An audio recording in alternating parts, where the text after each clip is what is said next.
Hi everybody, Ed Diaz from Roland here. I'm here at Samash and we're going to go through the Roland FA-06, FA-08 music workstation. So remember, the FA-06, FA-08 is a music workstation, so what that means is we can actually create music on here, or we can create beats. So check it out. I'm going to go into my sequencer section, press the button right here. It brings up my sequencer screen. Now notice you see some stuff already there. What that is the demo song. Very easy. Let's hear a little bit of one now. So I'll press the play button.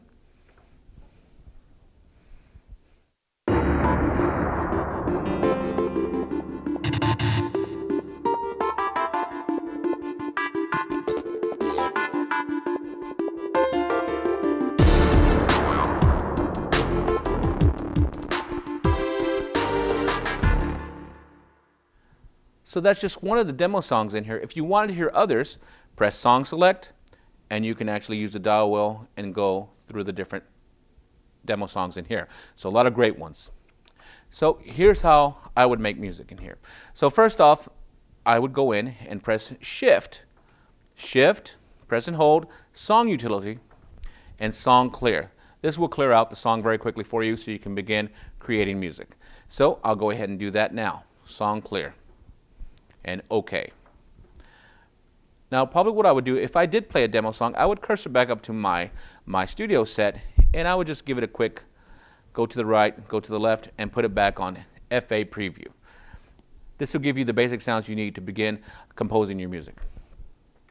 So now I'll go into here. I can use my cursor buttons and cursor through different sounds right here.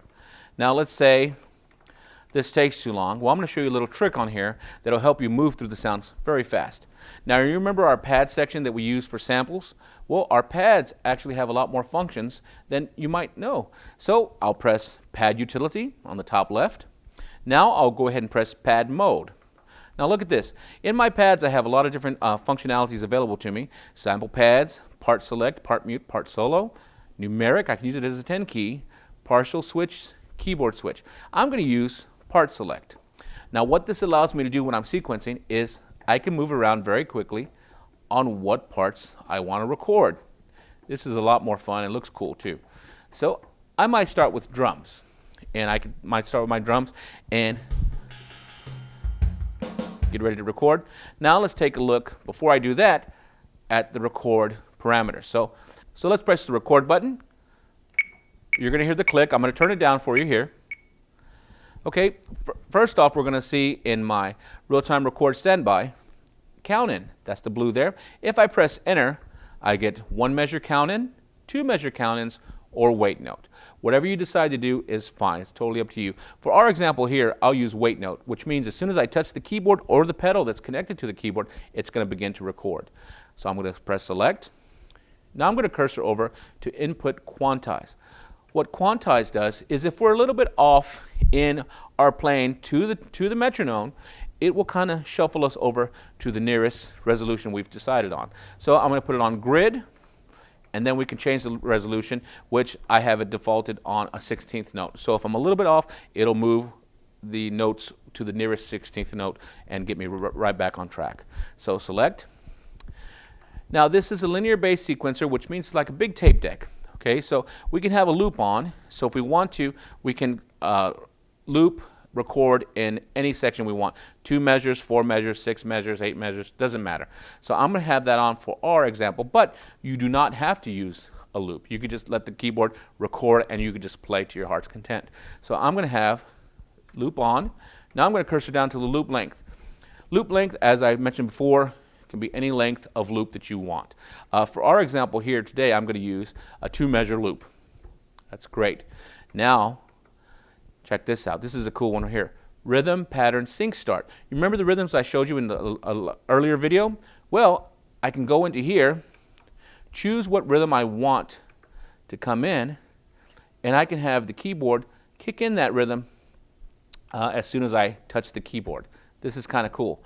So let's go back over here. I'm going to have this off for right now. We're going to do it again in a second. So have that off. We're pretty much ready. I'm going to go ahead and turn my volume back up. I'm going to adjust my tempo right here. I can either tap the tempo that I want, or I can just adjust it right there. So I should be in my drums here, having a wait note, 2-bar loop length on grid, and let's get ready. Let's record some drums.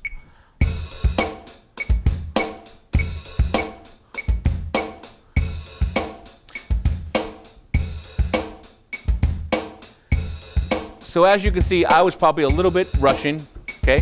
So my quantize made me back in time. This is great. I'm gonna go ahead and turn off my tap since I have drums. Turn off my click. There we go. Now watch this. I can go ahead and press the rehearsal button. And it's not gonna record what I play in the keys. This is great, so if I'm trying to find a particular instrument, I can audition it without stopping. Now when I'm ready to record, I can record. Take off rehearsal and begin to record those other instruments. Like this.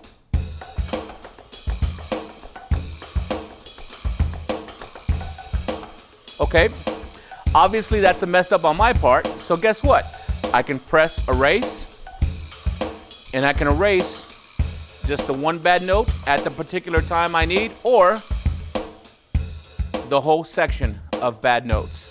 So you can feel free to experiment with your compositions. If you mess up, it's okay. Now let's close and rehearse again, and we could choose another track. So I might go ahead and choose an electric piano. I'm ready. Hit my play button to bring that back up. Press record. Now I'm ready to record, and let's record. Here we go.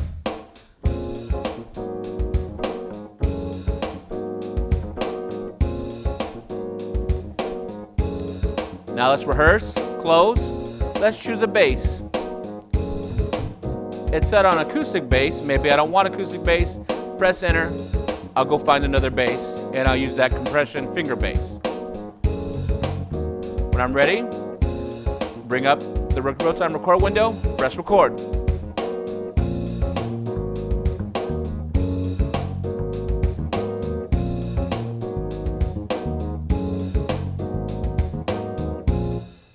So as you can see, recording inside the FA is super, super easy and a lot of fun.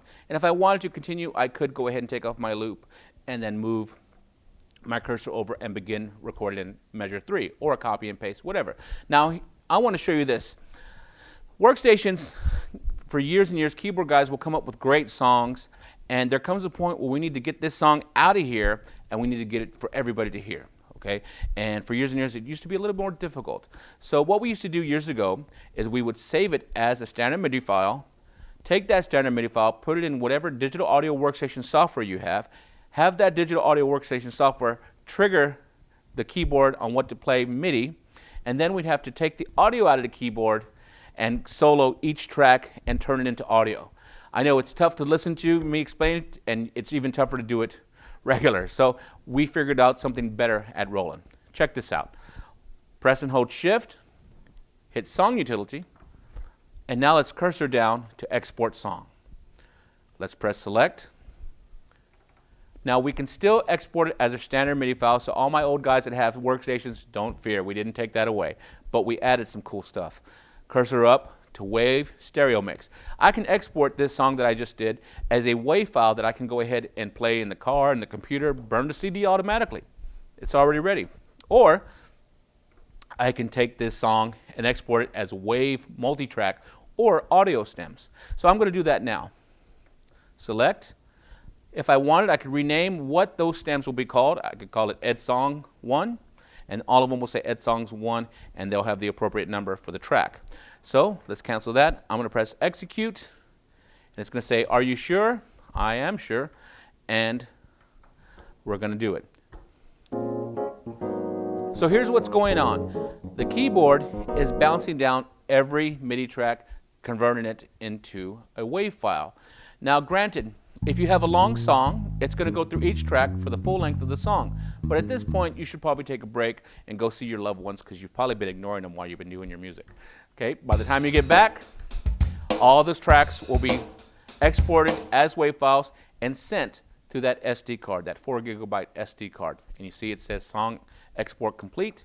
Once they're exported to that 4 gigabyte SD card, take that SD card, pop it out, put it in your Mac or your PC, and you can use any digital audio software that allows you to work with WAV files. That's pretty cool. That's pretty much everybody right in there. That's everything that you can get. So Mac or PC. So once that's done, we still have functions we can use the keyboard for. We have a USB in the back here that can go USB out of here into your computer, and guess what? The keyboard functions as an audio MIDI interface as well. Plus, check this, press DAW control, and now we can use our keyboard to control your favorite DAW that you threw those audio files on. So we have some built in, and then there's also a user, because there's a lot of great DAWs out there. You can go ahead and create your own and assign different parameters to the sound modifier knobs and also the transport controls, and also control some of your software sense. So as you can see, the sequencer inside the FA-06, FA-08 from Roland is pretty flexible and a lot of fun.